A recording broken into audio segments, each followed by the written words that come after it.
Boa tarde. Estamos começando o nosso curso, então, de Paisagens Transculturais, do dia 3 de outubro de 2023, com a presença do professor Antônio Ruela, que vai comentar algumas questões que fechem um pouco o debate da aula passada. A gente, antes de passar para a minha discussão sobre paisagens transculturais, eu gostaria muito que o Antônio, então, comentasse um documento que ele acaba de receber, e vou projetar aqui, Antônio, para a gente poder falar da Unesco, né, e o conceito de paisagem cultural. Tá? Então, ele está dizendo que é um último documento que acaba de ser divulgado, e aí eu queria que você fechasse para a gente abrir um diálogo aqui com os alunos, um pouco o comentário sobre as paisagens culturais nos sítios da Unesco. Tá? Tá bom, muito rápido, porque eu já falei um pouco disso. Unesco, desde 1992, reconoce as paisagens culturais como uma espécie de categoria, subcategoria, na verdade. As três categorias, as duas categorias principais da Unesco continuam sendo paisagem cultural, patrimônio cultural, patrimônio natural, ou patrimônio misto, e as três escalas são sítios, monumentos e conjuntos, não? Mas, desde 1992, é considerado uma escala especial, que é uma espécie de subcategoria, ¿no? Cada lugar que é declarado como paisagem cultural na Unesco, na verdade, pertence a alguma das categorias que falei anteriormente. Por exemplo, Pampulha é conjunto, me corrija, Laura, se eu erro, mas Pampulha é conjunto moderno, conjunto arquitectónico, mas considerado na categoría de patrimonio cultural, y subcategoría paisaje cultural.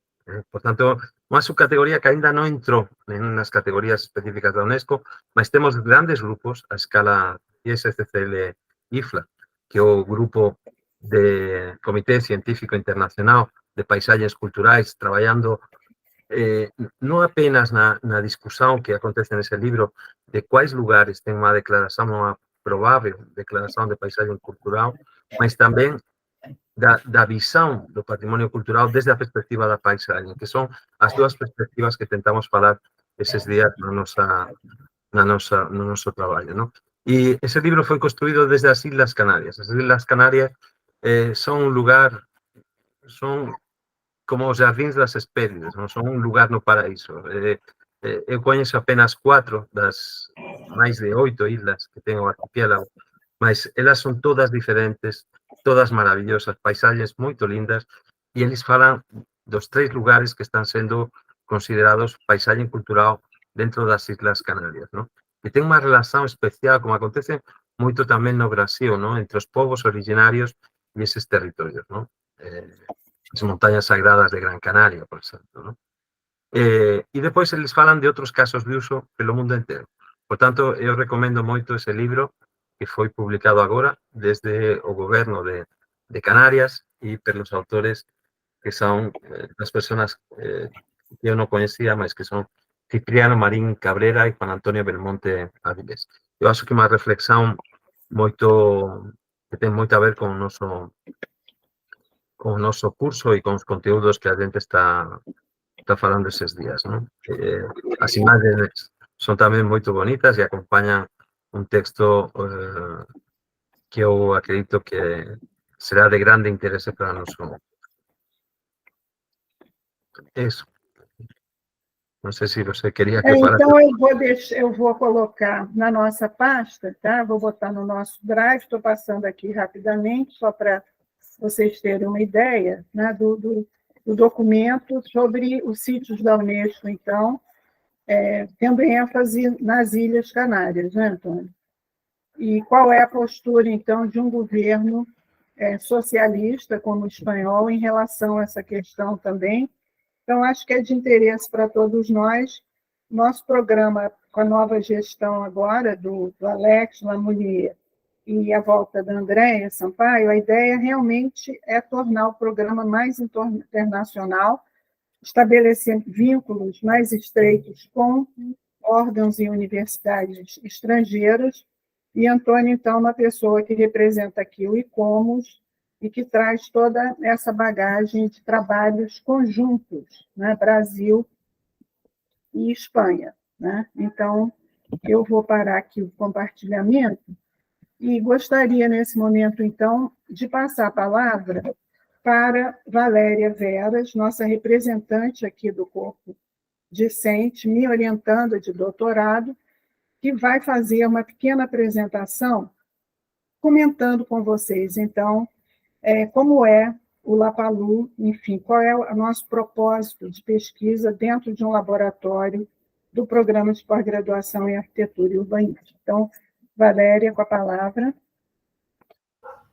Oi, boa tarde, prazer estar com todos vocês. Enfim, como o Diná falou, né, sou orientanda dela e participo do Lapalu, quer dizer, o que que me envolve, né, também nesse laboratório, que faz parte exatamente do meu processo de reflexão, que é assim que eu gosto de falar, né, da tese, né, que eu estou trabalhando. É um processo reflexivo sobre o espaço, né? Tanto que eu venho trabalhando com a temática Arte-Vida, né? O nome da minha tese é Arte-Vida, um processo epistemológico redesenhando o espaço público entre a captação e a instrumentalização, né? É onde exatamente, quer dizer, eu acho até assim, eu trago um pouco essa crise, né, dentro da própria arquitetura, que nós somos forçados a ter um objeto. Em nosso estudo, né, a gente é condicionado a ter um objeto, literalmente, de estudo. Quando eu venho trabalhar a questão arte-vida, né, que é um termo da arte brasileira, né, que foi empregada pelo Oiticica, né, e que tem assim o fundamento arte-vida é um fundamento experimental, né, é um processo. Então, quer dizer, vamos dizer assim, há um certo conflito, né, de eu lidar com esse processo e tornar realmente um objeto. Porque, para mim, o importante, o que carece a nossa formação é refletir sobre esse espaço, refletir sobre os instrumentos que vão viabilizar a gente manter a reflexão, né? Então, acho assim, na realidade, eu estou trabalhando assim, com a pré-forma, né? O que acontece antes dessa forma acabada, o que é que envolve, né, essa forma. E por a gente estar nesse projeto trabalhando a questão da transculturalidade, né, e arte em si, ela trabalha muito com o quê? Com a observação e a percepção. Então, dentro dessa transculturalidade, né, que é uma forma holística de ver o espaço, para mim é uma fundamentação de reflexão. Por quê? Porque eu acabo tendo que vir trabalhar, trazer para esse escopo da minha discussão a filosofia, a história, a estética, né? Que, por acaso, o Oiticica, que, na realidade, é bastante concreto, que ele trabalha maquetes, dispositivos, mas que não finalizam naquele produto. Eles nos deixam exatamente essas maquetes para elas serem inseridas no tempo e serem rediscutidas, né? Então, a obra do Oiticica, eu acabo trabalhando, que é um comparativo, que é o meu estudo também, que se concentra muito em Brasília, né? Quer dizer, como é que o Lúcio Costa vem conceber plano diretor, onde existem duas linhas entrecruzadas, né? Que é praticamente, se você comparar com uma obra de arte, uma obra suprematista, né? Porque também você volta para trás, e onde a referência da arte brasileira contemporânea ela trabalha muito em cima desse construtivismo soviético, né? Do suprematismo do Malevich, né? Então, eu acabo criando essa comparação do que seria um projeto urbano, né, com um diagrama, né? E como esse diagrama acaba se concretizando numa maquete, né? É ao mesmo tempo a discussão que ela não evoca, na realidade, uma finalidade, mas um propósito reflexivo. Então, até quando eu questionei o professor Antônio Ayuela sobre a questão das normas, e ele me respondeu que seriam, assim, formas de pensar estratégias. Sim, acredito que seriam essas formas da gente pensar em estratégias possíveis coletivamente, né? E que envolve um momento prévio, né, que a gente está tratando da paisagem, que é a questão da observação, né? Como observamos. É até interessante que o Lúcio trabalha a questão do termo redescobrimento, né? E quando a gente trata, no princípio, a gente, quando vê uma paisagem, a gente está descobrindo, ele redescobre essa paisagem, né? E nós, através desse redescobrimento, ele deixa em aberto possibilidades da gente também ter uma participação coletiva com o nosso olhar. Então, para mim, o projeto do Lúcio é um projeto que não é um projeto acabado, é uma obra contemporânea, tá? Utópica e distópica, que nos serve possibilidades da gente interagir com arte, no caso, a arte-vida, que é uma forma experimental de refletir sobre esse espaço, refletir sobre a nossa identidade, né? E algo que, inclusive, tem algo muito interessante, que o Silviano Santiago, que é um escritor brasileiro, ele fala que a gente vive eternamente entre lugares. Nós não vamos nunca conseguir preencher o lugar entre o autóctone e o civilizatório, né? Vai estar sempre existindo, né, esse hiato que exatamente nos leva, né, a ter esse impulso, né, de vir refletir quem somos, né? Então, nada mais propício que esse momento que a gente está vivendo de trazer, no caso, o Oiticica, que elabora essa questão dentro do trabalho dele eternamente, né, que nos legou isso, e o Lúcio Costa, idem. Né? Quer dizer, eu sei que existem assim, críticas severas ao projeto de Brasília, né, que envolve as eternas desigualdades, né, a periferia, que não foi incorporada, mas é o Brasil. Então, é um ponto de discussão. Né? A gente está redescobrindo o Brasil através de Lúcio Costa, então a minha tese trata disso, redescobrir o Brasil através de Lúcio, com apoio à arte-vida experimental de Oiticica. Espero que eu tenha sido, né, clara, né? Enfim. Sintética, né, Valéria? Então, Valéria já defendeu a qualificação, ela está agora, então, na parte final da pesquisa de campo dela, né? E nesse momento, então, até a gente sempre vai fazer essa primeira rodada aqui com vocês, né? Eu gostaria, então, de convidar a Luciana Leão. Acho que você não falou ainda do teu projeto, né, Luciana? Que vai ser a banca dela próxima agora, dia 20 de outubro, né? Eu vou estar na banca. 20 de outubro eu vou estar na banca. E os outros alunos que ainda não se apresentaram, nós teremos esses 15 minutos, então, para isso. Então, Luciana, e quem ainda não se colocou aqui para a gente conhecer o nosso grupo aqui. Tudo bem, Dina? Eu falei rapidinho na semana passada, né, sobre a minha pesquisa. Eu sou da área de turismo, até a Valéria perguntou outro dia no chat. Eu sou bem outsider, assim, mas estou nessa caminhada com o PPGAL, que tem sido bem enriquecedor para mim. O meu estudo está mais voltado para as paisagens e as paisagens transculturais. Não sei se o Jorge está aqui. Jorge é meu orientador e tem sido, bem, um braço e um grande apoio nessa minha caminhada. Eu escolhi trabalhar o aporte da fenomenologia também, mas, enfim, que a minha pesquisa é fazer um rastreamento científico de uma hashtag no Instagram, onde as pessoas dizem que elas estão turistando em casa. E isso foge completamente do conceito tradicional de turismo, né? Porque o turismo, ele requer, para que ele aconteça, requer o deslocamento. E aí eu começo, então, a fazer um entendimento sobre essas paisagens, entender o porquê que nesses lugares os moradores, eles acabam se reconhecendo mais como turistas do que residentes, qual é a relação de identidade que existe com essas paisagens ou não, né? Inclusive, numa das orientações que eu tive com a professora Diná, no seminário de tese 2, foi seminário de tese 2, isso, a gente discutiu sobre essa coisa das selfies também, né?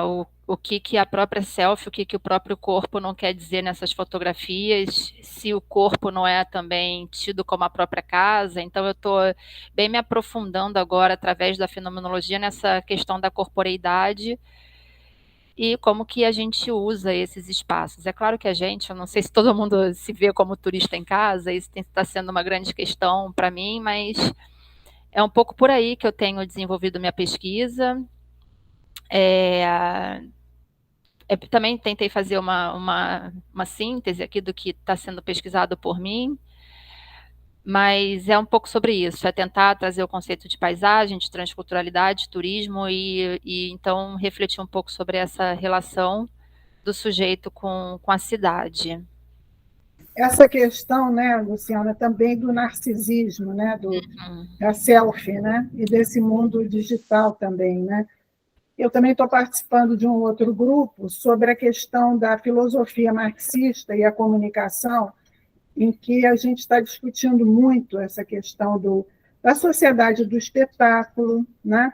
Da questão o espetáculo que torna possível, então, a gente, na verdade, se apropriar desse digital como forma enfim, de um capitalismo aí selvagem, né? Ou da destruição criativa do capitalismo, né? Segundo a análise de David Harvey e outros filósofos. Então, é bem interessante, a tua tese tem muita coisa a dizer. Eu acho até que é um fenômeno que ele surge com a questão da própria rede social, né?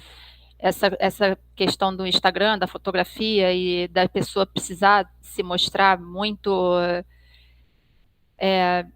Eu acho que, assim, tanto a relação do tempo, né? A pessoa precisar mostrar aquele tempo de lazer. Eu falo muito sobre lazer, porque essa é, então, minha grande área de estudo e o quanto que o lazer ele vem sendo comprimido, né? Também dentro desse sistema capitalista que a gente vive.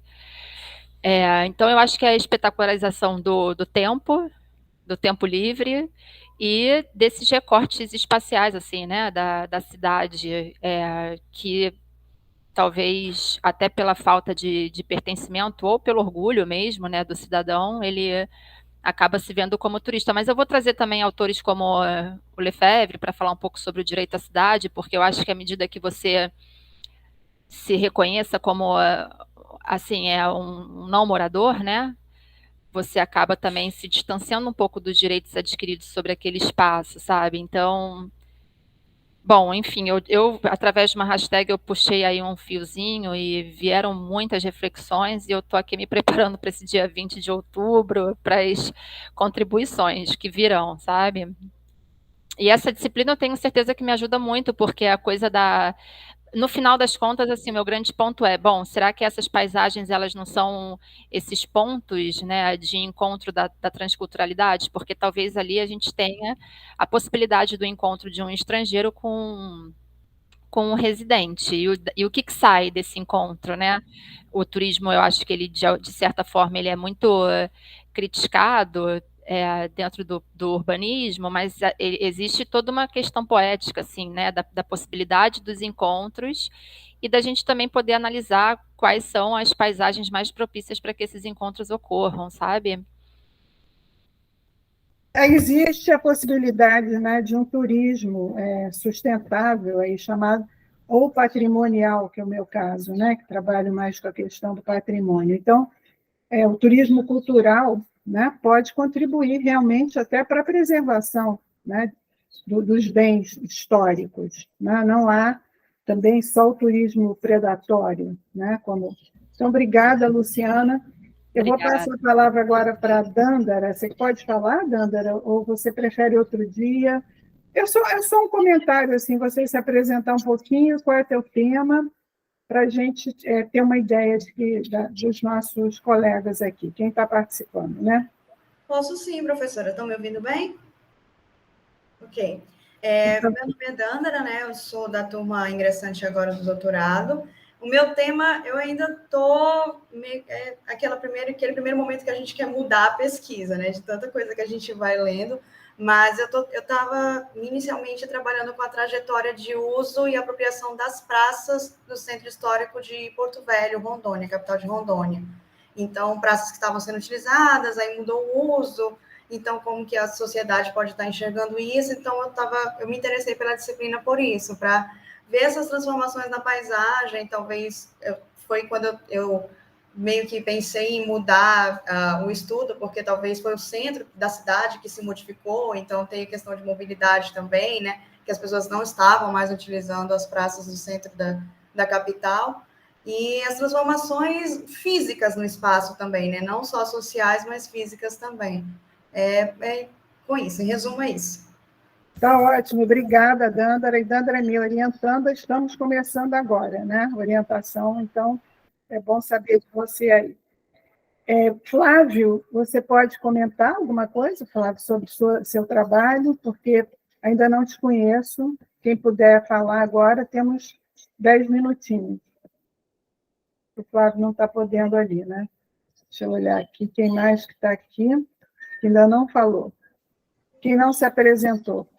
Oi, professora. Sou Cláudia. Oi, Cláudia. Posso falar? Pode falar, Cláudia. Então, gente, boa tarde para todos, professores, turma.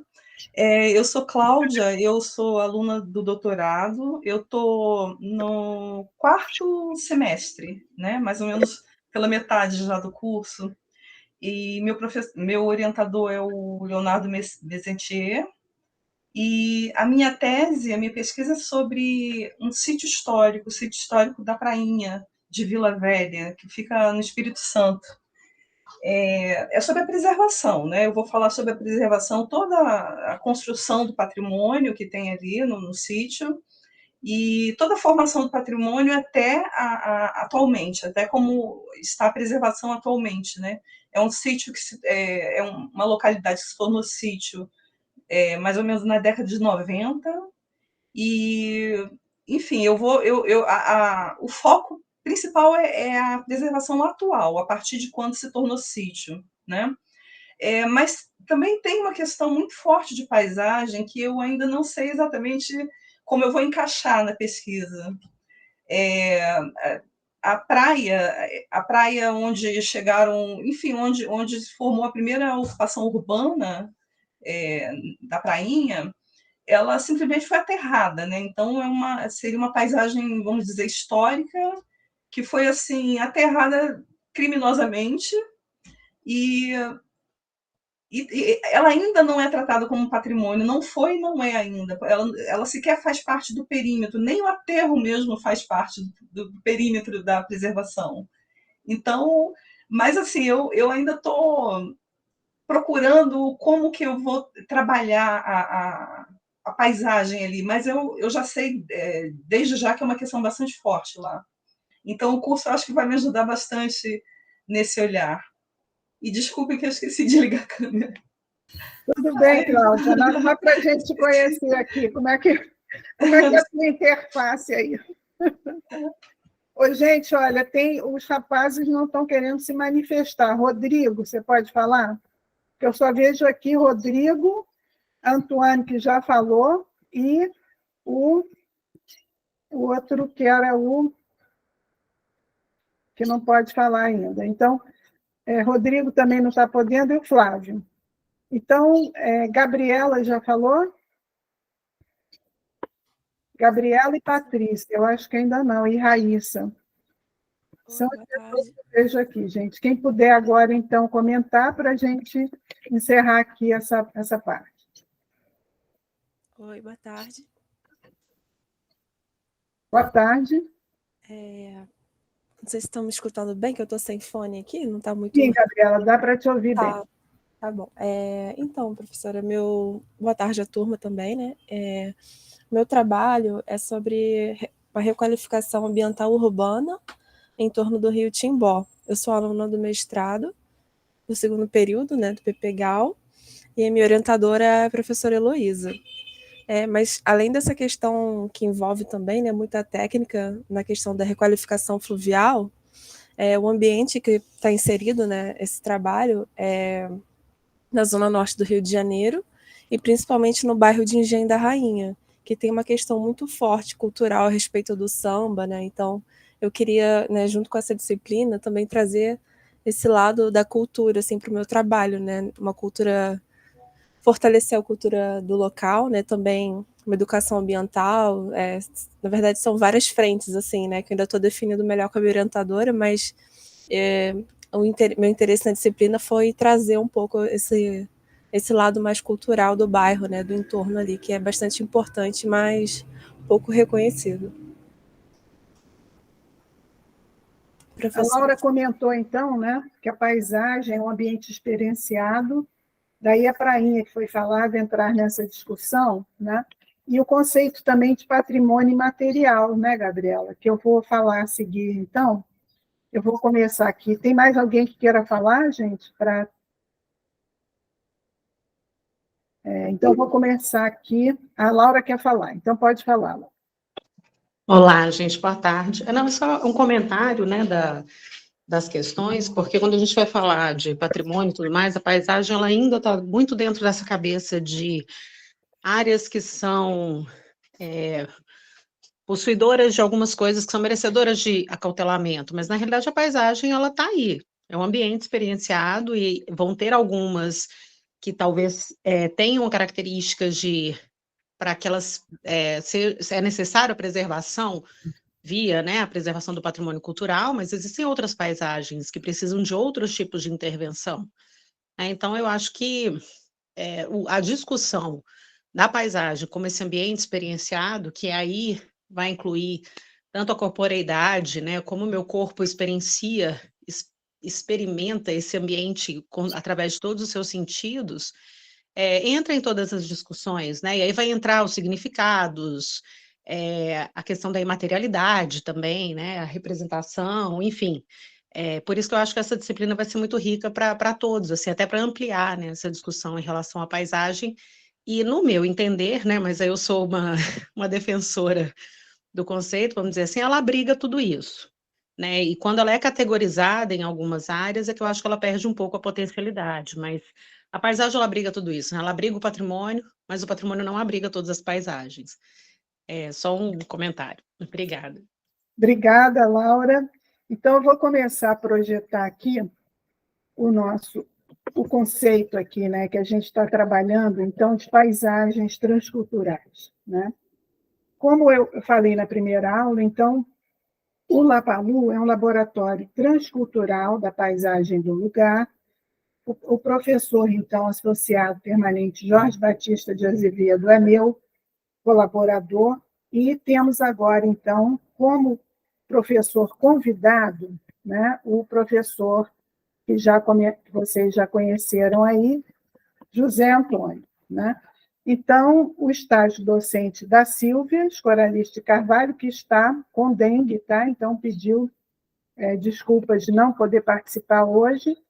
E eu quero projetar essa imagem aqui da Oca Xinguana, porque, digamos, o que a gente tentou com uma experimentação estética? Né? O que a gente chamaria, dentro de uma universidade federal como é a UF, né? Que tem 50% de cotas sociais e cotas, enfim, raciais também, né?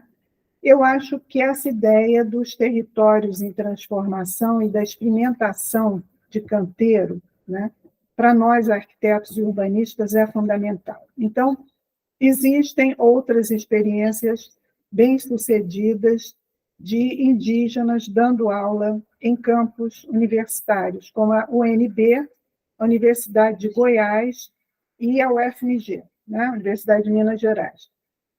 No caso da UF aqui, eu, como chefe do departamento na época da arquitetura, convidei, então, um grupo de índios xinguanos, coordenados pelo Yanaculá Rodarte, filho do Pajé Sapaim. Yanaculá, então, é um líder também dentro da aldeia Camaiurá e casado com uma Yalapiti, né? Então, tivemos índios, tanto da etnia dele, Camaiurá, quanto Yalapiti e Aueti. Foram 3 etnias do Xingu que vieram para construir uma oca xinguana como canteiro experimental de um curso chamado Seminário Arquitetura Indígena Bioclimática, né?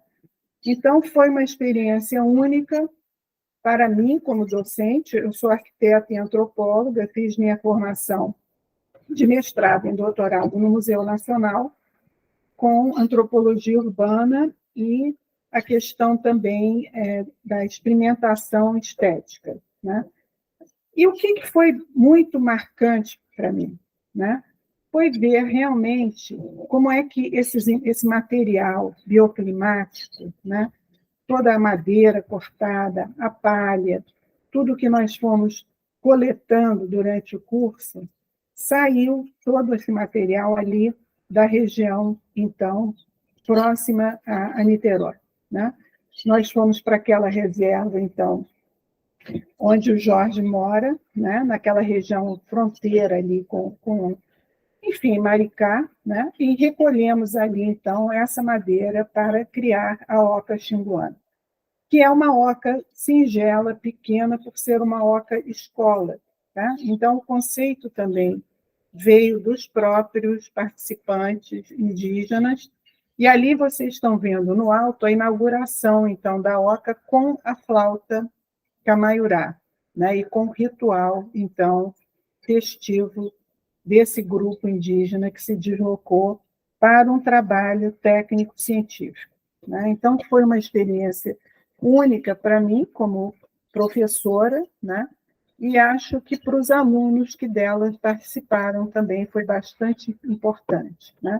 Eu já mostrei aqui minha atuação, a temática do curso, né? Só gostaria, então, de colaborar aí com a fala de vocês. Quais são os temas que a gente está marcando aqui, né? História, antropologia, ecologia e biofilia, a questão, então, do espaço público, a cidadania, políticas do patrimônio, patrimônio imaterial, ecologia e registro cultural, aldeias indígenas e quilombos, né?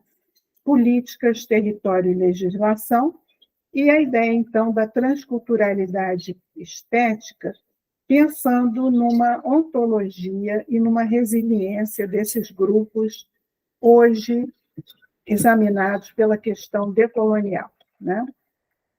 Eu vou pedir, então, que a partir de agora, né, vocês devem e podem se organizar em grupo, tá? Para propor, então, projetos e discussões de desenho urbano na paisagem cultural, né?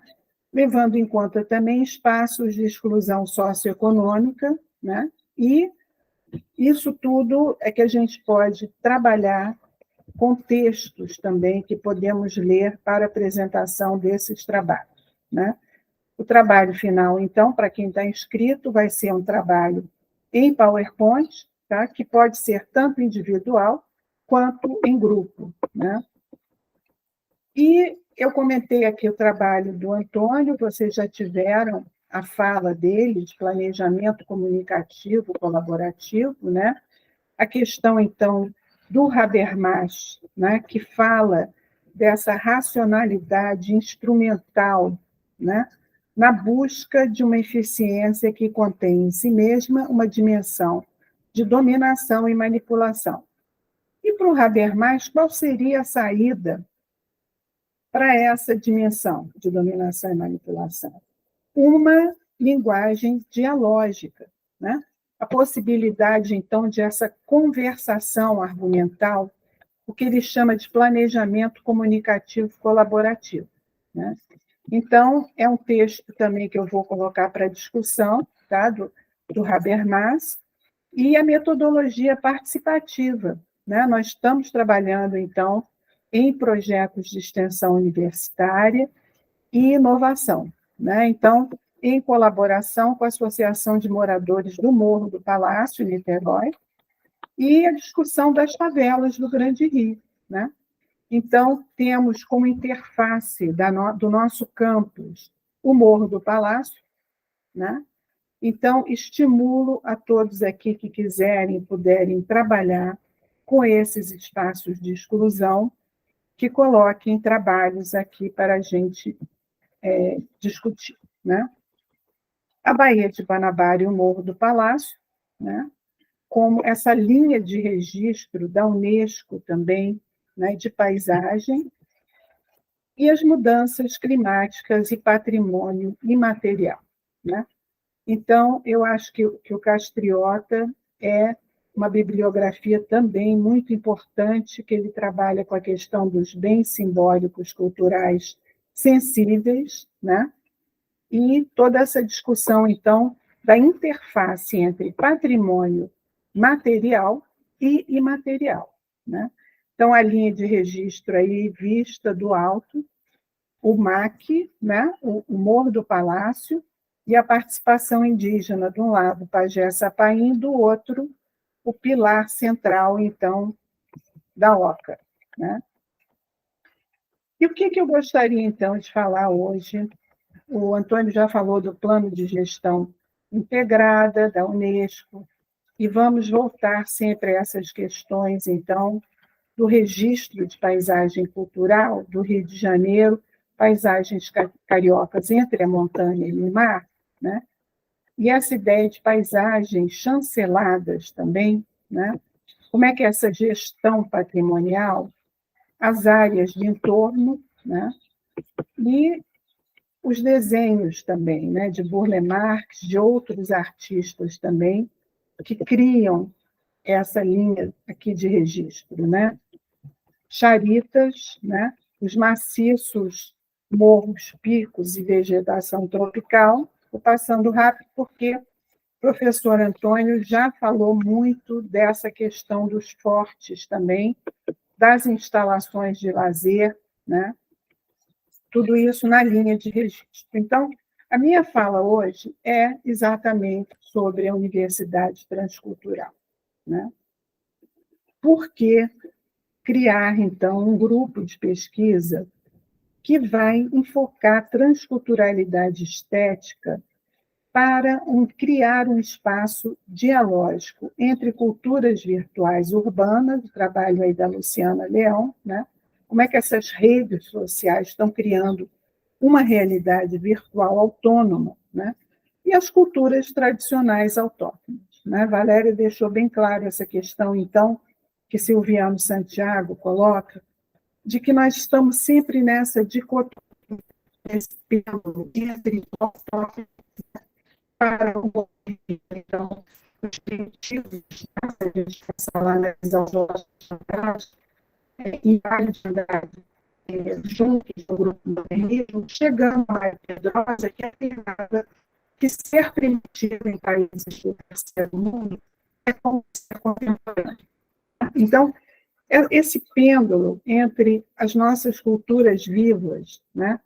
O Museu das Origens de Mário Pedrosa, e esses grupos que eu estou comentando aqui das culturas indígenas, tanto do Rio de Janeiro, Aldeia Maracanã e os Guarani, que eu trabalho aqui no Paraty desde 1990, com esses grupos urbanos também, de indígenas, e os grupos xinguanos e amazônicos, né? E a lei, então, as diretrizes curriculares para a educação das relações étnico-raciais, né? Cultura afro-brasileira e indígena, a Lei 11.645, de 2008, do MEC, que fala dessa questão primordial, né? O ensino, então, da cultura e da própria língua, né? Indígena e africana, ainda presente em terreiros de Umbanda e Candomblé, nas escolas de primeiro, segundo e terceiro graus, né? Então, a questão, então, do espaço cultural, né? Público, a biofilia, a relação do corpo, como falou a nossa colega aqui, a questão, então, como é que esse corpo é criado, né? Como é que a arquitetura e o urbanismo criam também condições físicas para o próprio corpo e para a sobrevivência dentro da cidade, né? E aqui o seminário que nós organizamos, CAPES COFEQUIP, dentro do MAC Niterói, com os participantes, então, da aldeia Maracanã, né? Eu acho que essa lógica transcultural, cada vez mais, está fazendo parte, deve fazer parte da nossa universidade, com a participação também de professores, né, afrodescendentes e indígenas que estão entrando por cota também. Então, cada vez mais, essa linguagem do Brasil, né, profundo vai se manifestar, né? E como é que isso reflete, então, no Lapalu, né? Como é que nós pensamos essa prática transcultural no canteiro experimental? Aqui, então, durante o seminário do MAC, nós tivemos a participação do Coral Guarani, que está cantando aqui, e a pintura de um grande mural transcultural, coordenado pelo artista paulista Duda Penteado, com a participação de indígenas, então, da aldeia Maracanã e também dos Guarani de Patrimônio, né? Então, foi um fórum Arte e Ação Transcultural, em que o próprio Guilherme Vergara, que na época era o diretor do MAC, né, e professor nosso do IACS, da UF também, integrou, então, esse corpo discente-docente, essa relação entre saberes oficiais da universidade e os saberes autóctones, então, dos indígenas ali presentes, né? O que seria, então, essa biofilia, segundo David Harvey, né?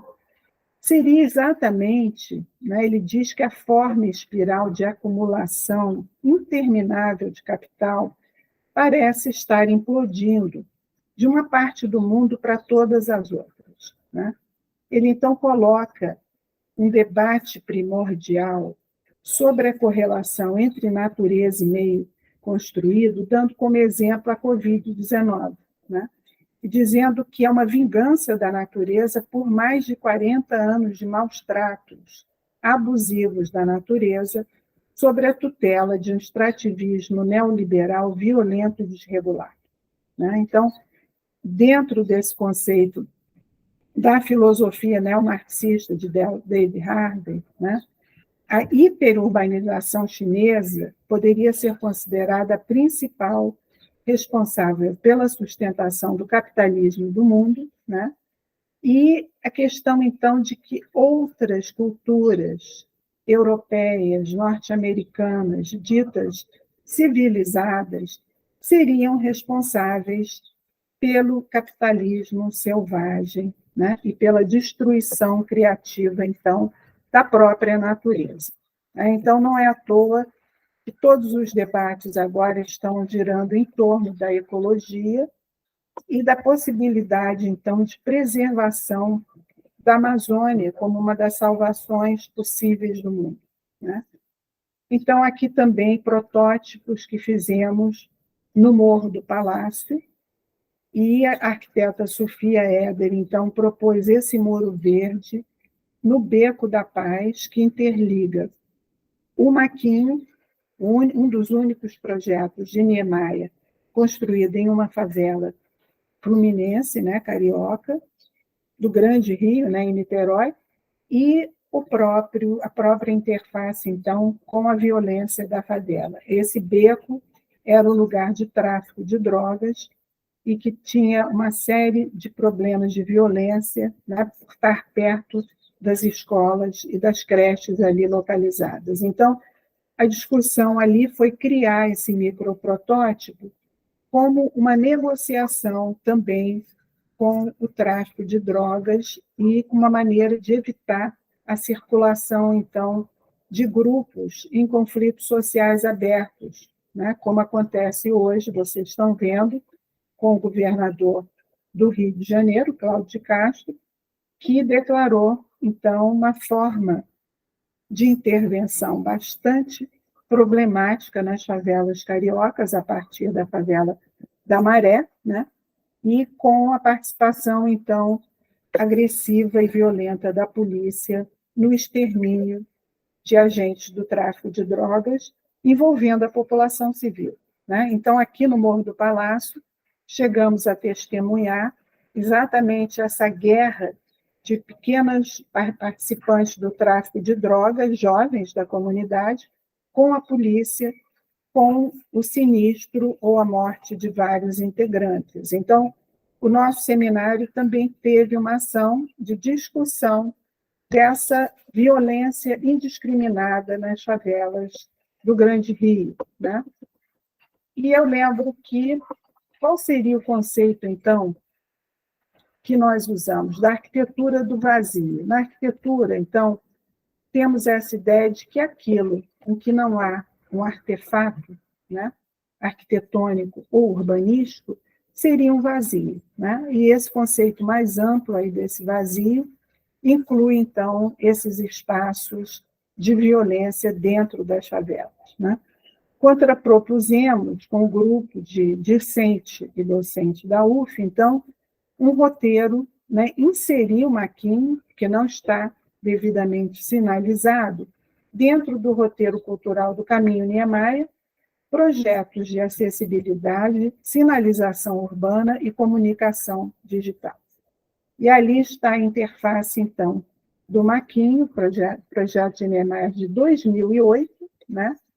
E também trabalhamos com grafismos indígenas no Bar da Vilma, que era também nossa aluna do seminário. Então, o seminário foi aberto dentro do Maquinho, com participação de alunos da UF e de moradores do Morro do Palácio, criando essa interface, então, de diálogo que Habermas nos aconselha, né? A ideia, então, da periferia urbana, num ambiente vulnerável de contexto urbano, assentamento humano com cerca de 6.000 habitantes, né? E ali o nosso protótipo, então, que era a ideia de ter um protótipo desmontável, né? Nós não tínhamos ainda a aferição se seria bem aceito pela comunidade, então fizemos na manta Bidim, que seria recolhida caso não houvesse uma aceitação adequada, né? E ficou por um tempo, as pessoas vinham, regavam as plantas e acrescentavam plantas, virou um espaço ali interativo e depois foi retirado, né? Então, eu realmente acho que essa experimentação fala muito da participação da universidade dentro de um espaço vizinho, somos vizinhos do Morro do Palácio, ali no campus da Praia Vermelha, e da possibilidade de interfaces de microprotótipos urbanos, né? E o que seria, então, essa periferia excluída do Caminho Niemeyer, né? O que seriam as favelas, né? Se a gente pensar no nome favela, né, é uma planta. Eu estive na terra de Antônio Conselheiro, no sertão da Bahia, e dali vem a primeira planta favela, né? A história da própria comunidade, então, afrodescendente, que do exército brasileiro, né, de mestiços, negros e mestiços, aos quais foi prometido pelo exército imperial que se lutassem e exterminassem, então, os revoltosos lá do Antônio Conselheiro, da rebelião, né, do Antônio Conselheiro, seria dado para eles um espaço digno dentro da URBS, da cidade do Rio de Janeiro. A volta desses militares não foi como esperado, e eles criam, então, o primeiro morro da favela, né, trazendo a planta, então, do Antônio Conselheiro. Então, essa história trágica, né, da não negociação, então, entre a gestão pública, né, quer seja imperial, quer seja, enfim, depois republicana, mostra claramente o papel ainda social, né, e a cidadania de afrodescendentes indígenas no Brasil, que no século XIX não eram considerados cidadãos, né? Então, eu acho que essa mentalidade colonial, que ainda continua a preponderar no Brasil, aí aparece aqui no projeto da Unesco, né? Se a gente imaginar que a linha do registro só inclui, né, aqueles elementos, então, que vão atrair um turismo, claro, né, produtivo, ou um turismo aí capitalista, no bom sentido da palavra, que dê lucro, né? Onde estão os moradores, então, dessas interfaces das favelas, né? E até de grupos indígenas como esses da aldeia Maracanã, que também se autodeclaram como favelados, né, como excluídos, então, da moradia oficial no Brasil, né, da moradia de alto nível, da moradia que tem dignidade, né. Então, esse virtual como espaço real, o Pierre Levy diz, então, que o virtual se transformou em um espaço real, né, cada vez mais agora com fake news, com toda toda essa experiência traumática que vivemos durante o governo Bolsonaro, né? Da participação de grupos de extrema-direita no Brasil, da atuação desse grupo na tentativa de golpe do dia 8 de janeiro de 2023, a gente percebe realmente que o virtual se transformou em um espaço real, né? E eu pergunto, então, que novo espaço urbano é este, inventado e marketeado pela mídia digital em meio à pandemia da Covid-19, definido pela participação de uma nova classe média, né? Quem seriam esses agentes, então, que recriam esse espaço urbano com visões bastante problemáticas e contraditórias, né? Então, o Maquinho continua ali como aquela interface que Niemeyer pensa com a vista para a Bahia, né?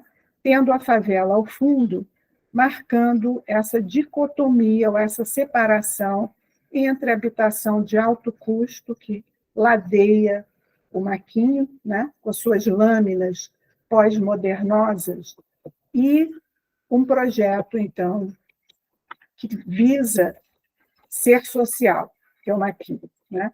Ele tem também uma interface com a plataforma urbana digital, ele tem como finalidade ministrar aulas para que os moradores da favela entrem nesse mundo digital. Então, é a visão, então, do governo também, da Prefeitura de Niterói, e a mudança de paradigma urbano nas redes digitais, né? Eu acho que o que aconteceu pelo Brasil todo, e muito marcado aqui no Grande Rio, foi essa ideia de pequenos grupos, de coletivos, se organizando, né, para uma participação político-cultural de manifestações criativas na vida cotidiana, né?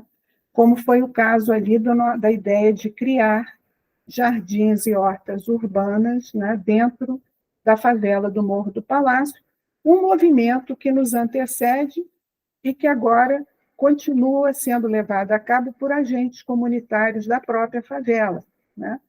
Então, ali a montagem do muro com a manta bidim e canos também reciclados, né, para criar esse protótipo, né? A ideia de sustanismo transcultural, que é um conceito bem mais interessante que sustentabilidade, na medida que um sustanismo inclui a questão social, enquanto a sustentabilidade está mais interessada na questão econômica, né? Então, eu digo que a ótica das inovações tecnológicas, incluindo experimentações com novos materiais, processos, ferramentas e práticas laboratoriais, o ensino, então, da arquitetura aqui, do urbanismo, aborda o projeto e sua inovação social no Morro do Palácio, né? Destacando-se políticas públicas de atendimento às minorias e às populações vulneráveis do Grande Rio, com ênfase em espaços públicos de favela e um desenho urbano inclusivo e universal em microprotótipos verdes sustentáveis. Então, Lapalu, ele pretende, né, enfatizar modos de fazer e construir populares, principalmente com pesquisas transculturais de ecologia e patrimônio cultural imaterial, modos de fazer e construir autóctonos, né? Então, populações tradicionais, populares e excluídas socialmente do Grande Rio. Prioriza-se, então, uma leitura crítica urbana que elege a cidade como laboratório verde. Experiências de mudar espaços públicos a partir de novas intervenções em espaços vazios enfatizam esse exercício de autocrítica. Então, o que seria, né, um microplanejamento urbano? O que constituiria um microplanejamento urbano? É a ideia de desenho com pequenas intervenções pontuais, que podem, inclusive, ser recicladas e retransformadas. Não há ideia, então, de um grande planejamento, né, com a inserção, então, de protótipos bastante singelos aí nesse sentido, né? E qual foi a nossa ideia? Né? Ao levar participantes indígenas para dentro do Morro do Palácio, nós enfatizamos, então, a promoção de uma cultura da paz e da não violência, de cidadania global e apreciação da diversidade cultural, no caso ali em Niterói. Então, os grupos indígenas que participaram cantavam, dançavam, faziam pinturas murais e corporais, né? E criamos também alguns protótipos, então, no corpo discente, como esse palco oca da Marcela e do Romã, né? Para ocupar, então, esses ocos ou baldios, né? Então, ali naquele local, sempre foi um local eleito pela própria comunidade, é a interface do Maquinho com a Baía de Guanabara, com uma vista magnífica, né? E ali é feito hip hop, são feitos shows, funk, são feitas várias apresentações. Nós propusemos, então, a ideia de ter também um palco oca, né? E que depois a própria prefeitura se manifestou a favor, construindo e delimitando essa interface com também uma proteção ali. Então, foi também uma sugestão, uma colaboração nossa para o trabalho da prefeitura no Morro do Palácio, né? E aqui algumas imagens, então, do projeto piloto de muros verdes e grafismos indígenas, a realização desse projeto durante um dia somente, né? Visando empoderar a favela para salvar vidas, né? Então, aqui está a Vilma, que ofereceu e pediu que fosse feito na sorveteria dela, né? Ela foi nossa aluna, aqui a filha dela. O curso foi dado na sala Pierre Bourdieu do Maquinho, que está aberta para colaborações, interfaces de toda a ordem, né? De ONGs, de universidades, e ali o beco, então, que vocês estão vendo, que tem a marca ali do Comando Vermelho, né? Então, foi esse beco onde os traficantes do Comando Vermelho interagiam negativamente com a polícia e os moradores sofriam essa violência, né? A guerra de tráfico de drogas de jovens moradores do palácio, a truculência policial cotidiana que assola essa favela e a nossa, então, participação para propor outras interfaces ali, né? Então, a inspiração, então, da Bauhaus, né, transcultural, uma cadeira, né, que foi a cadeira africana de Marcel Brauer e Gunther Stolz, reinterpretada por Ai Weiwei aqui, de 21 a 2029, e essa ideia, então, de interfaces transculturais, né, da absorção de valores africanos, indígenas, para projetos também, né? A lição didática, então, da Bauhaus reside na superação da oposição cíclica entre uma postura didática, teórico-cultural ou simbólica e aquela prática. Marshall Salles, então, lembrando que a prática, né, a praxis, para Marx também, é fundamental na definição de um projeto, né? E aqui a pintura em favela, da Vila Cruzeiro, de 2006, que cria essa grande área pintada e a interface com a favela ali, então, da Vila Cruzeiro, né? Então, várias experiências de trabalhos, de projetos em favelas, com essa ideia de canteiro digital, né? E aqui também Otília Arantes nos lembrando a questão, então, entre alta arquitetura e a questão também da produção concreta em canteiros e fábricas, né? Ali os murais, símbolos de orgulho de jovens da Vila Cruzeiro, né? Arte, técnica, arquitetura e urbanismo como ciência, inter-relação entre o baixo artesanal e o alto tecnológico, né? Então, tudo isso já estava presente na pedagogia da Bauhaus, né? Na ensino de oficina e laboratório. Então, são conceitos que eu me aproprio para falar da forma canteiro, né? Então, segundo Sérgio Ferro, né, o país retratado nos desenhos perfeitos, brancos, puríssimos de Niemeyer, era realizado por uma massa de gente ultramiserável, ultraexplorada, na cidade modernista de Brasília nos anos 50, 60. Né? E o que seria essa forma canteiro, então, até hoje, para a gente? Né? Ela seria constituída, né, não repetitividade de tarefas, variabilidade de tipos de obra, caráter parcial e marginal da padronização de elementos do produto final, irregularidade de tarefas no tempo, com variações maiores do que na indústria, e a dificuldade de programação do trabalho, o que acarretaria uma forma de gestão para responder à imprevisibilidade. Né? Então, eu acho que a gente pode ainda continuar pensando o canteiro, né, como essa verdadeira dicotomia entre o Brasil culto, né, o Brasil que está nos bancos escolares, que está na universidade, técnico, né, científico, que somos nós da arquitetura e urbanismo, e a grande massa de moradores e produtores da favela, que são também operários de obras. Né? Então, a ideia da forma canteiro aqui. Né?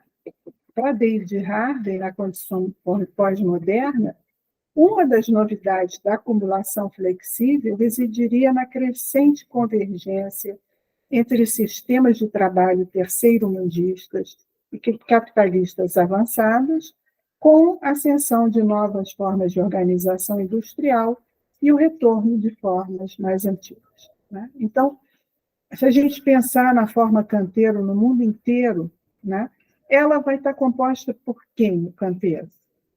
Por terceiro-mundistas, por árabes, por africanos, por latino-americanos, em qualquer parte que a gente vá no mundo inteiro. Né? Então, pensar nessa relação comercial de uma sociedade pós-salarial, segundo Harvey, né? A gente imaginar, então, essa forma canteiro também como um atraso relativo do canteiro de obras em relação aos setores industriais que adotam máquinas e esteiras, né? E que foi o sonho, né, de superação da arquitetura moderna de concreto, vidro e aço, né? Com uma ideologia de progresso, uma estética maquinista da arquitetura moderna e a industrialização fordista vista por Le Corbusier, né? Como uma possibilidade de saída da superação das condições artesanais do canteiro. Então, será que até hoje, né, isso ocorreu ou continua sendo a principal questão para nós da arquitetura e do urbanismo? Né? A periferia, então, no centro. Então, até hoje, onde a gente andar, né, eu encontrei tanto em Nova York quanto em Belo Horizonte, né, um canteiro, então, como essa ilha de subdesenvolvimento, né, uma periferia no centro, negros, árabes, latino-americanos e asiáticos compondo esse canteiro. Né? E quem são os moradores, então, do Morro do Palácio que eu trabalhei? Né?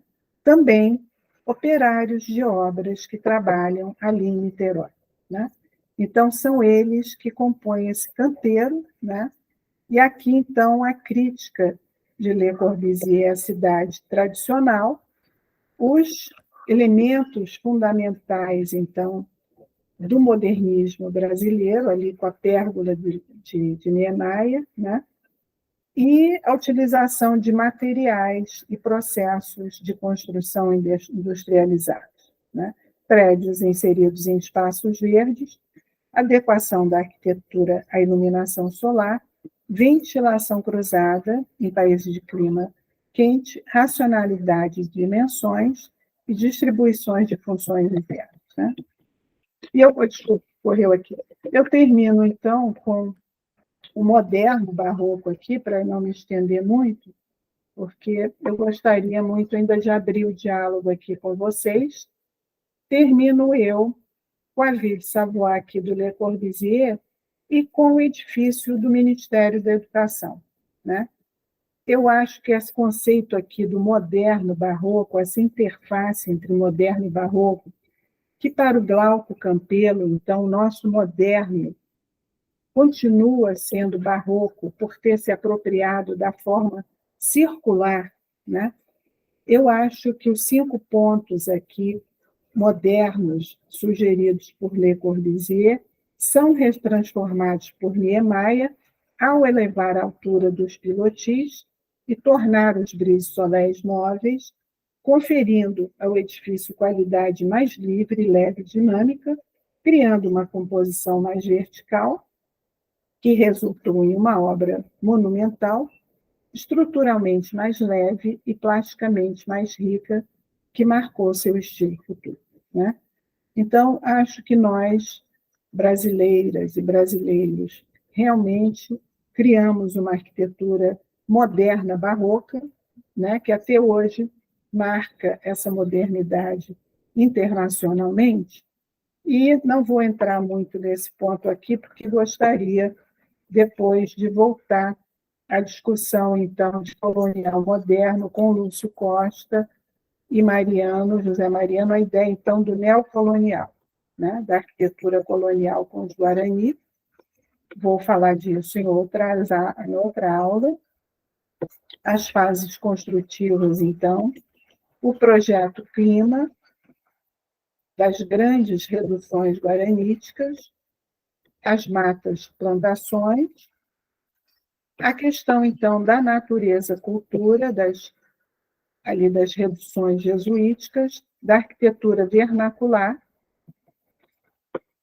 e da arquitetura alternativa também de Lúcio Costa para Hugo Segawa, o conceito de arquitetura tropical brasileira, né? Então, acho que essa é uma aula também para comentar, que eu farei junto com a discussão da arquitetura indígena bioclimática, Amazônia Ecológica de Chico Mendes, o conceito aqui, então, das grandes capas de Severiano Mário Porto, na Amazônia. E aqui está, então, essa implantação que Hugo Segawa diz que seria um formalismo organicista da nossa arquitetura, né?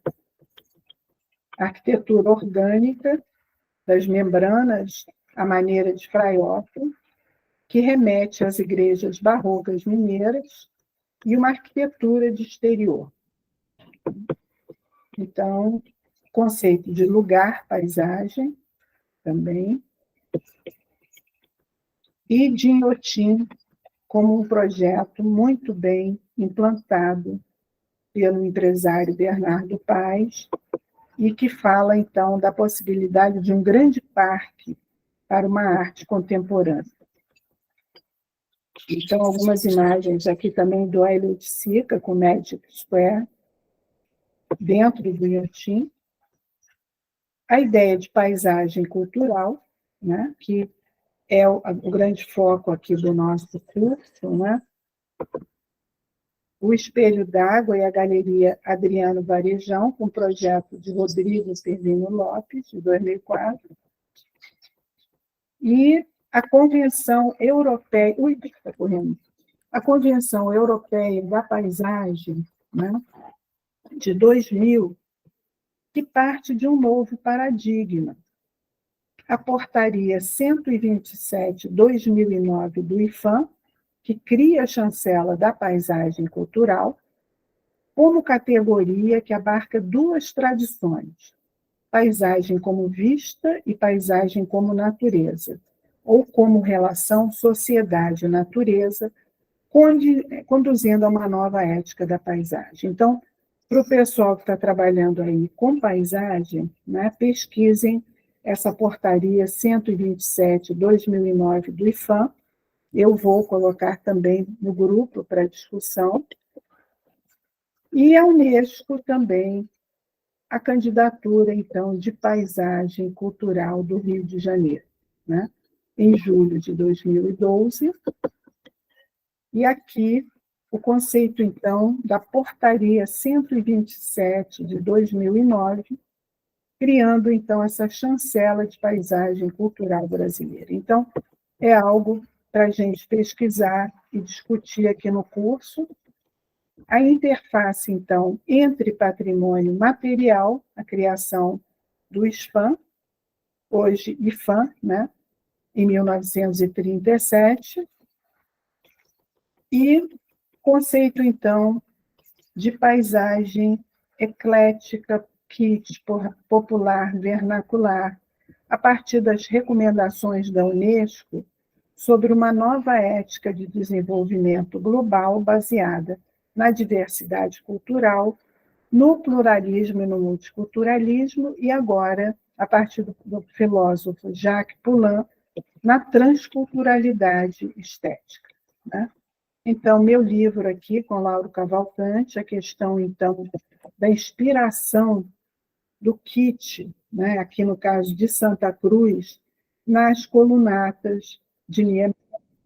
Essa colunata aparece pelo Brasil todo como referência ainda àquele ícone modernista do Palácio da Alvorada, e para Glauco Campelo, a ideia é que as formas circulares, espiraladas, né, dos nossos subúrbios cariocas, do interior do Nordeste, de São Paulo, de Minas, então, tudo isso levando, então, a um conceito das posturas barrocas que foram acrescentadas ao funcionalismo do Le Corbusier, né? Então, é um elemento para discussão também essa absorção pela cultura popular de elementos da nossa arquitetura moderna, né?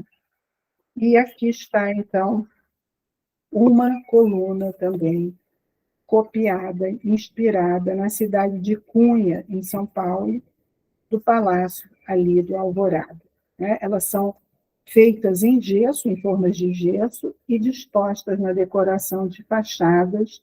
Esse gosto popular, então, revela como Oscar Niemeyer, o grupo modernista, Lúcio Costa também, todos eles levaram, então, a uma ideia de um popular moderno no Brasil, né?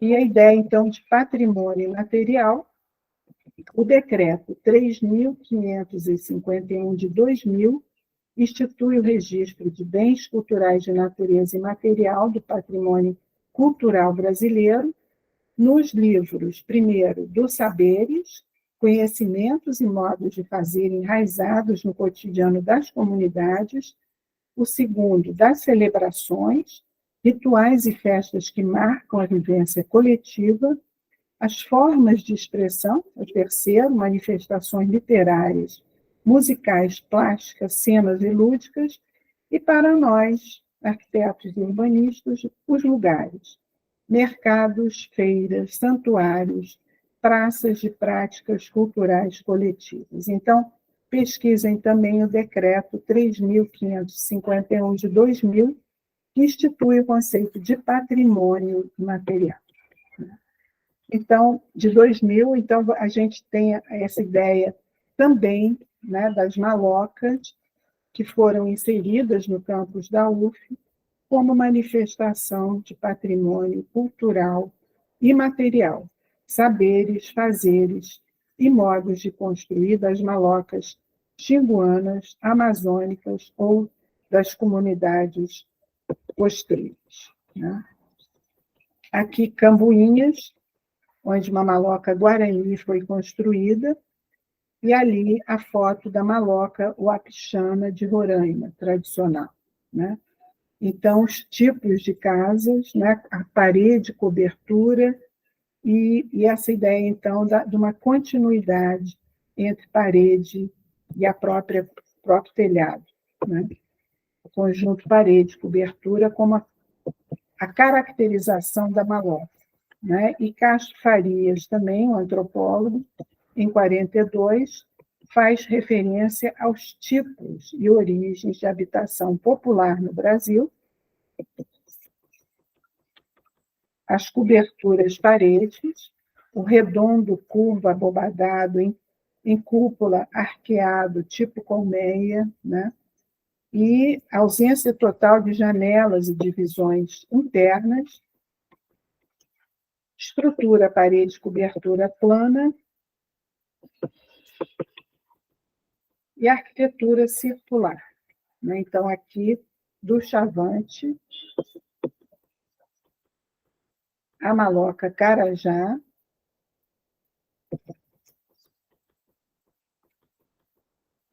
e Silvia Novaes, antropóloga, então, no seu livro Habitações Indígenas, descrevendo as malocas do Alto Tingu também, né? Então, voltarei a esse tema em algum momento, com a apresentação do nosso trabalho da construção da maloca. Aqui a maloca Yualapiti, que fala de partes do corpo humano de animais. O peito é a frente, os fundos são as costas, né? O alto da cabeça é o teto, os brincos, dois extremos do teto, aqui o brinco, então, seria esse elemento aqui. Os dentes são as ripas, as costelas são os esteios, e os pelos, as folhas de palmeira, as bocas, as portas e as pernas pilares. Então, é toda uma relação da casa com o corpo humano, né? Então, esse conceito de biofilia também filosoficamente para as culturas indígenas. E aqui a planta da arquiteta Cristina Sá, da aldeia Yualapiti. Um grande palácio, ali no grande pátio também se encontra a sepultura dos homens de prestígio, né? Então, o nascer e o viver no mesmo espaço circular indígena, né?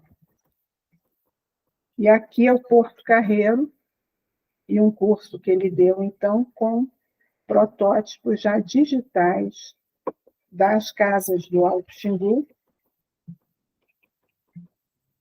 Aqui todo o desenho, então, da habitação e da estrutura Yualapiti. Pesquisadores também europeus, que começam a trabalhar no final do século XIX para registrar, então, essa arquitetura indígena, né?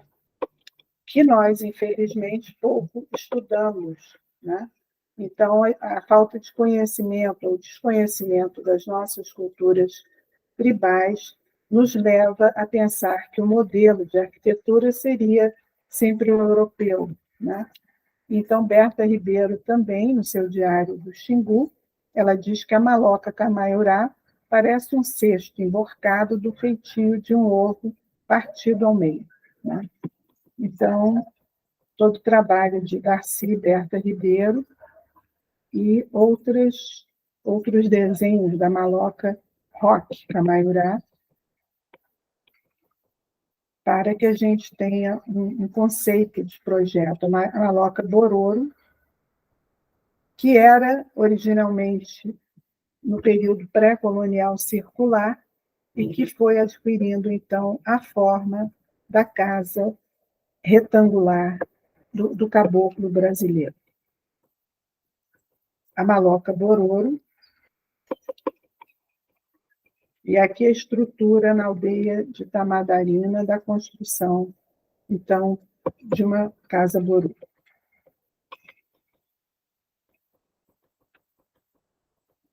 Maloca Baicari, da família linguística Caribe. Atã, Piratininga, no Alto Xingu. E vocês depois têm a apostila para poderem consultar também as etapas construtivas aqui. Preparação das estacas, fixação das estacas, amarração das estacas, amarração das pipas de bambu. A maloca Ini, de um grupo isolado, Piranti. A maloca Waiapi. E aqui, Catherine Galois, então, realizou no Museu do Índio a reconstituição da Casa Waiapi, né? Então, são trabalhos que ficam marcados também como interfaces e reinterpretações da arquitetura indígena. E termino, então, com a maloca Yanomami. Yanomami são, então, aqueles indígenas que estão até hoje sendo, né, principalmente a partir do governo passado, atacados pelos mineradores, e ali a grande maloca, então, coletiva, né, que forma uma marquise circular contínua, abrigando, então, cerca, né, de 20 mil, quase 12 mil habitantes na Venezuela, 9 mil em Roraima e 2 mil na Amazônia, né? Então, é importante pensar nesse grupo como um grande grupo de resiliência, né, de resistência ainda indígena, e a bibliografia, então, aqui para consulta e discussão. Tá? Então, gente, vou parar aqui. E agora eu gostaria, então, de abrir o debate, para que a gente não se estenda muito, né? Laura está com a mão levantada. Laura, qual a tua contribuição aqui para a apresentação? Oi, desculpa, não foi sem querer que eu levantei, gente, desculpa, eu passo para outra. Tá bom. Quem aí tem interesse em pesquisa de arquitetura autóctone, de outras arquiteturas de alteridade aí? Valéria está aí, quer falar alguma coisa, Valéria? Contribuir?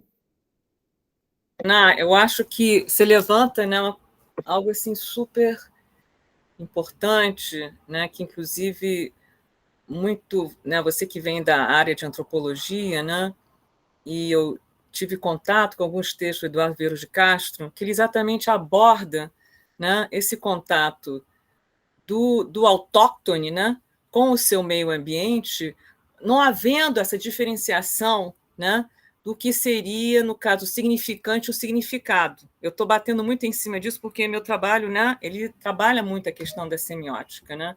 Então, esse discurso, né, que é desconstruído, não é desconstruído porque não existe discurso, mas ele existe mais ação, né? Ação, transformação, né? E, inclusive, quando você traz esses exemplos, né, das malocas, das ocas, né, que é muito interessante, também é muito sofisticado, tem um grande vazio dentro delas, mas eu me lembro que no Diário da Berta, ela colocava assim que as alturas das redes determinavam as hierarquias também, né, das famílias, das mulheres, né, e fora das ocas tinham caminhos, né, claramente traçados, onde a mulher andava, onde o homem... Então, né, quer dizer, tudo é assim, tudo é não falado, né, mas existe uma interação com esse ambiente, né? Quer dizer, não há paisagem. A sensação que eu tenho é a seguinte: não há paisagem para o índio, né? Ele está dentro dela. Eu acho que paisagem, para mim, quer dizer, ela surge a partir do momento que você se distancia e vê ela, né? Quer dizer, como é que você pode? Eu acho que o nosso trabalho, quer dizer, eu vejo pela transculturalidade, é exatamente essa desconstrução, né? Desse olhar, como é que nos situamos dentro dela, né? Dentro desse espaço. Quer dizer, é extremamente complexo, né, para nós arquitetos, não seremos índios, né, mas eu acho que temos, sim, essa possibilidade de poder refletir. Né, quer dizer, eu reforço essa questão de linguagem.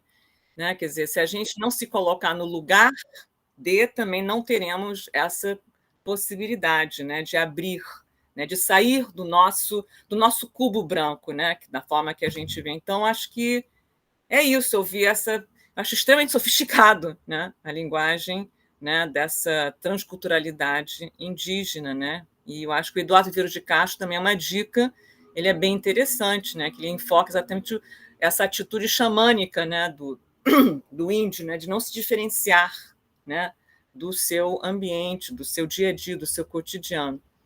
É isso, acho que reforça a minha pesquisa. Aniele Freitas levantou a mão. Por favor, Aniele. Não, acho que é para aproveitar essa fala da Valéria, que ela tocou num ponto assim que eu acho crucial sobre esse debate da paisagem, da gente realmente perder essa visão modernista que a gente só enxerga a paisagem como panorama. Então, assim, quando a gente vai voltar, tipo, dentro da geografia cultural, e vai para outros lados, até dentro da pintura, a paisagem está muito mais antes disso, né? Muito mais como um espírito, como uma conexão com o espaço. Isso está dentro da filosofia oriental, está dentro da filosofia dos povos originários. Então, eu acho que, tipo, já ir devagando, tá? Só tirar meu gato. Eu acho que a gente perdeu um pouco desse distanciamento da gente com paisagem fora da paisagem. Isso é uma coisa extremamente eurocêntrica que vai surgir ali justamente no período da Revolução Industrial, que é quando a gente começa a perder a paisagem, essa conexão que a gente tem com o mundo, a gente passa a começar a enxergar essa paisagem como esse lugar bucólico e não entender como paisagem como essa conexão nossa do todo.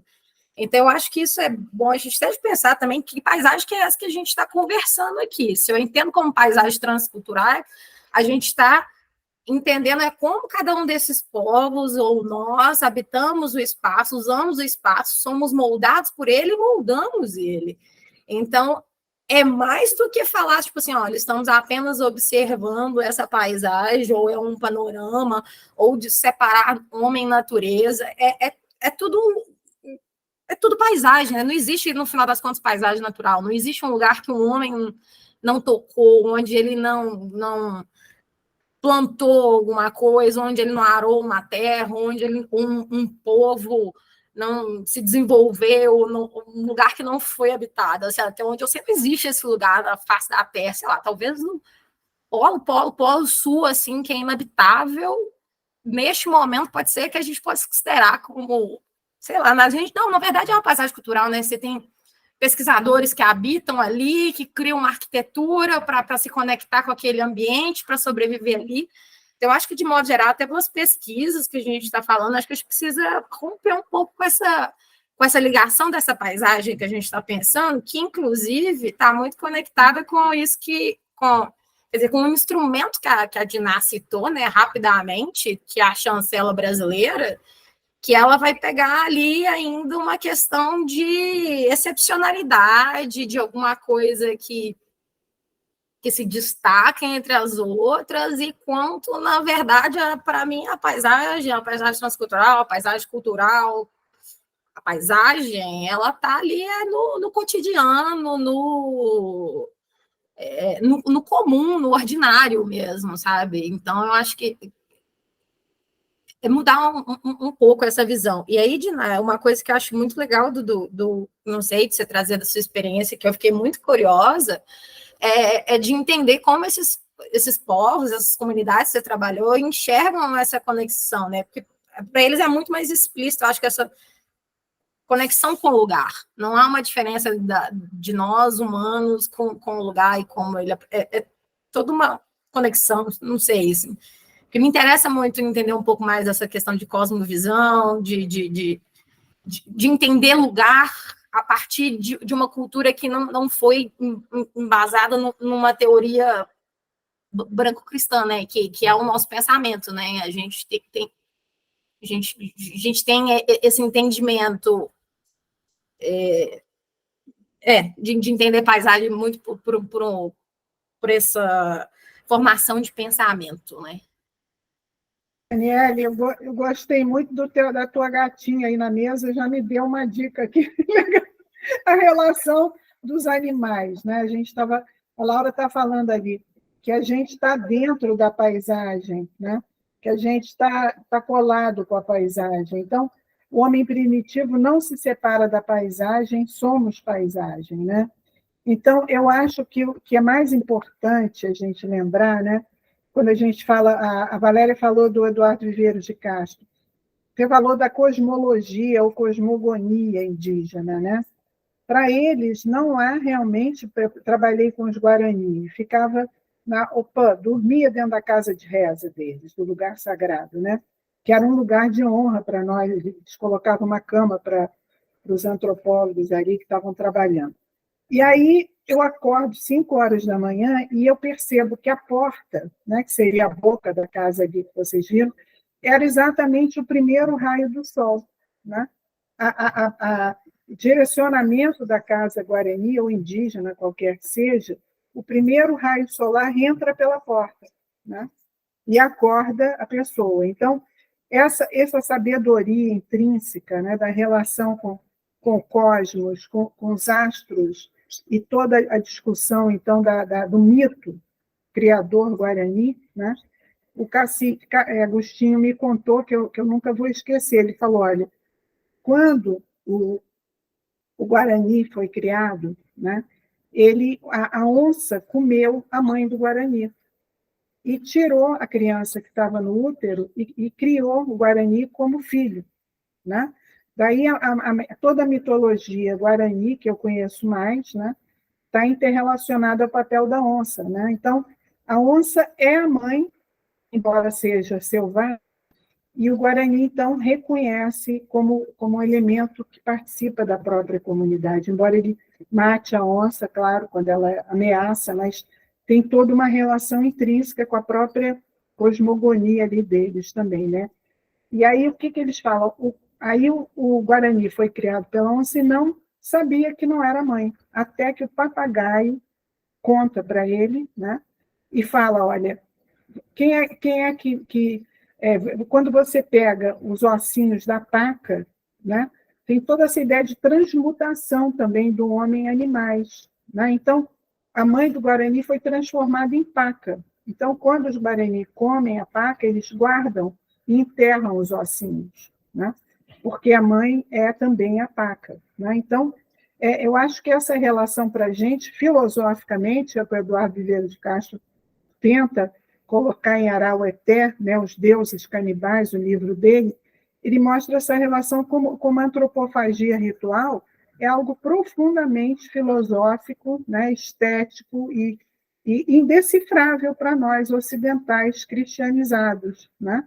Se bem que se a gente lembrar, né, que Cristo oferecia o corpo e o vinho para a gente comer e beber, não chega a ser tão estranho para nós a questão da antropofagia, né? Então, tem uma relação, mas eu acho que essa intrínseca relação do corpo humano, né, da existência humana também espiritual. E, por exemplo, todos os desenhos Guarani, o grafismo Guarani, são constelações, que não são as nossas, claro. Eles vêm, tem uma constelação que é o pássaro celestial, um pássaro preso dentro de uma pequena jaula. Eles olham para os céus e veem outros animais, né? Então, essa relação eles desenham nos grafismos de Pau de Chuva, de todos os grafismos deles, são elementos celestes, né? De astros e de mitologia que eles veem no céu, né? E lembro eu, experiências antropológicas, que eu cheguei a passar por uma também, que os Guarani, eles, principalmente os pajés, eles saem do corpo, né? E vão para a Via Láctea. Então, eles morrem aqui. O corpo fica branco, sem batimento cardíaco, e eles saem do corpo e realmente vão para uma outra dimensão, né? Até muitos são enterrados achando que a pessoa está morta, mas a gente sabe que tem que esperar o corpo voltar, né? Porque eles têm essa projeção astral como um elemento que é intrínseco à cultura guarani, né? Então, eles dizem que o canto, o mito canto deles, enquanto os Guarani cantarem na linha da terra, que tem 2 palmeiras sagradas, o universo fica em pé. No momento que os Guarani pararem de cantar, o mundo desabra para a parte inferior, porque o mundo é reverso, né? É como se fosse um grande círculo, e a parte reversa é onde está o homo feros, que eles chamam, né? Que está, então, aquilo que pode exterminar o universo, né? Então, toda essa mitologia, eu acho que nós temos que aprofundar em algum momento na nossa própria universidade, né? Nas universidades, e na escola de 1º, 2º, 3º graus, é todo o trabalho do Antônio Carlos de Souza Lima, que foi meu colega de mestrado e doutorado, lá à frente do Pacheco também, de outros antropólogos que tentam implantar o ensino indígena nas escolas, né? Então, obrigada pela tua participação. A Laura quer falar também. Olá, não, porque eu concordo com o que a Aniele falou, e eu estava pensando, recente a IFLA e até o Comitê de Paisagens Culturais Internacional do ICOMOS vem discutindo muito essa questão da cosmovisão dos povos originários, justamente superando, né, essa ideia. Gente, desculpa eu estar ofegante, é porque eu estava andando aqui. Então, essa ideia, né, de entender a paisagem como o ambiente experienciado, não ter essa separação cultura-natureza, porque nós somos natureza, né, também. E o Augustin Berg, ele vai trazer isso. Eu até coloquei um pouco aí, que ele diz que a paisagem ela está na trajetiva, nessa relação do homem com o mundo, né? Apesar da gente ter essa visão eurocêntrica da ideia de paisagem, né, a partir do Renascimento, se não me engano, no século IV já tinha a ideia da paisagem de uma forma mais relacionada com a cosmovisão assim, de povos originários na China, que eu não sei porquê, em que momento, né? Eu acho que talvez com a modernidade mesmo, né? Quando o homem se separa do meio, né, e coloca-se como seu dominador, é que vai trazer toda essa problematização da paisagem como a gente é reduzida, né, como a gente entende hoje, porque a própria etimologia da palavra, né, até no inglês antigo, em línguas nórdicas, eu cheguei a fazer uma pesquisa sobre isso, e o radical escape, da palavra landscape, em inglês, ela significa, tem o mesmo radical, o mesmo sentido do ship, de relationship. Então, realmente, ela mostra, através da etimologia, que é uma relação do homem com o seu meio. E isso acabou se perdendo, né? Eu acho que com a ideia, realmente, da modernidade. Mas é curioso como, originalmente, a própria conceituação etimológica da palavra, ela traz isso em diversas línguas, né? Até tem alguns autores da percepção ambiental que também discutem isso. Então, acho assim, eu gosto desse novo tema de trazer a paisagem, de trazer essas visões que elas existiram e foram perdidas por uma forma cultural, né? Uma forma que nós inventamos de entender o mundo, que foi a partir dessas categorizações, e que eu acho que nós somos muito felizes em separar para tentar entender, mas não conseguiu juntar de novo. E aí entrou um pouco a nossa infelicidade, né? Porque a gente ficou nessa separação, não conseguiu juntar, e a partir disso a gente tem toda essa perda relacional, vamos dizer assim, com o mundo, né? E aí acaba que a gente, vamos dizer, a gente perde a paisagem, né? Ela se torna uma coisa ao invés de ser uma paisagem no sentido de experimento sinestésico do corpo, né? Assim, e de simbologias e tudo mais.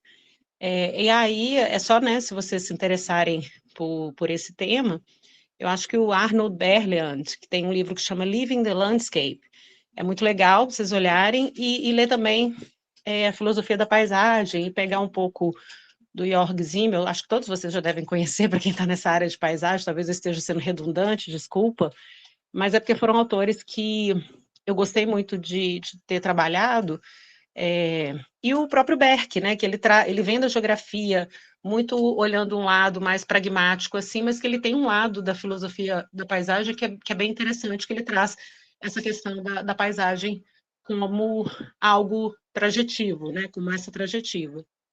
É isso, só para dar uma sugestão de alguns textos para ler. Oi, Laura, eu acho super interessante você estar colocando, mas há uma questão, quer dizer, a gente lida com representação, né? E interpretação. É muito complexo, né? Quer dizer, a gente se descola desse chão, né? Não tem como, né? Enfim, até tem uma frase aqui bem interessante, né, do Krenak, vou até ler, vou até depois botar para vocês essa entrevista dele. Ele fala, muitas vezes eu tive que dizer às pessoas, bom, que isso não existe. Nós somos o meio e também o ambiente. É uma visão totalmente não natural que os humanos se refiram às paisagens onde nos deslocamos como meio. Isso é uma noção extrativista. Enquanto produzimos uma linguagem que fala do mundo, né, como exterioridade, né, vamos continuar afirmando o extrativismo, vamos atuar como agentes extrativistas no mundo. Então, né, quer dizer, realmente muito complicado, né? Quer dizer, então, se nós arquitetos fomos treinados para analisar o espaço, né, analisar a demanda dos outros, né, eu acho que, em primeiro lugar, onde que nós, como arquitetos, nos situamos, né? Quer dizer, eu acho que isso envolve, enfim, né, até realmente retomar se nós somos simplesmente, não seremos mais meios, né, mas como que a gente, ou então seremos processo também, né? Então, essa experiência da Diná, que ela viveu, eu acho interessantíssimo, né? Quer dizer, essa possibilidade de você fazer parte de um processo, de dormir numa oca, de acordar com o sol, né? Enfim, todos esses sentidos que somos privados, né, de viver, inclusive academicamente também. Então, acho que é uma questão realmente complicada, né? Acho que merece. E será que a gente tem que encontrar de imediato essa solução? Eu acho que assim, é tão interessante a gente manter esse processo reflexivo, né? Quando a gente fala do mito, né, voltar para esse mito, ter entendimento desse mito, a formação da nossa linguagem. Então, acho que a gente teria que estar assim, mais preocupado com o pré do que com o que vem depois. Eu acho que é esse tempo que a gente tem que, né, que resgatar para a gente ter esse entendimento do todo. Eu vejo por aí. Laura, você quer falar ainda? Desculpa. É exatamente isso, o que a Edna, né, desculpa, falou, porque realmente é o que o Beck vai falar da paisagem estar na trajetiva, justamente nisso, ela está nessa relação, né, assim, nós não somos o meio sem, assim, é o ambiente experimentado através de todos os sentidos, e essa questão da forma como a gente entende a paisagem no mundo europeu, branco, assim, o Alain Roger ele vai falar da artealização in viso e in situ, que é muito que molda a nossa forma de entender a paisagem hoje. Mas eu acho que tem evoluído, né? Assim, as discussões têm trazido muita coisa dos povos originários que eu acho que pode. Eu realmente acredito que a ideia de paisagem hoje ela poderia ajudar a resgatar essa conexão, vamos dizer assim, do homem com o seu meio, que de certa forma ela foi perdida, né? Porque o entendimento, a paisagem, ela é curioso porque ela vai surgir no mundo europeu como uma compensação idílica dessa perda da natureza, né? Quando o homem se separa da natureza. Mas hoje eu acho que depois de todos os estudos, né, já relacionados com ela, ele já mostra essa capacidade, na realidade, de que nós somos, né? Nós não estamos separados, nós somos a mesma coisa. Mas eu concordo com você também, Diná. É isso, obrigada. Não, eu acho, né, Laura, que o que acontece ali, quando a Aniele lembrou, a chancela de paisagem, né, ela pensa principalmente nas paisagens cultivadas com o modelo europeu. Né? Eu acho que o eurocentrismo ali fica claro, porque a Unesco está lá em Paris e eu fui educada no Sacré-Cœur de Marie, em colégio francês, a gente sabe bem como é que o francês pensa, né, o universo como algo, enfim, eurocêntrico aí, no sentido de que os franceses têm uma primazia da cultura, né, a ideia do culturalismo ali francês. Então, isso eu acho que tem que ser revisto e desconstruído, e eles têm feito, eu acho que um dever de casa nesse sentido de tentar pensar outras formas, né, de ver a natureza, mas o que me interessa muito, né, nesse curso e em pesquisas aqui que todos estão mostrando nesse momento é que existem outras formas de ver, né, a natureza, o próprio corpo, a própria biofilia, a questão virtual aí também do corpo já no mundo digital e outras questões aí ontológicas, filosóficas que estão surgindo, são muito relevantes, eu acho, para a mudança de paradigma de pensamento, né, da própria universidade. Então, eu acho que é um momento bem interessante para a gente estar aqui comentando essas questões, né? E você falou Living the Landscape, é de quem esse livro? Porque a gente gostaria da tua contribuição para a bibliografia dos alunos.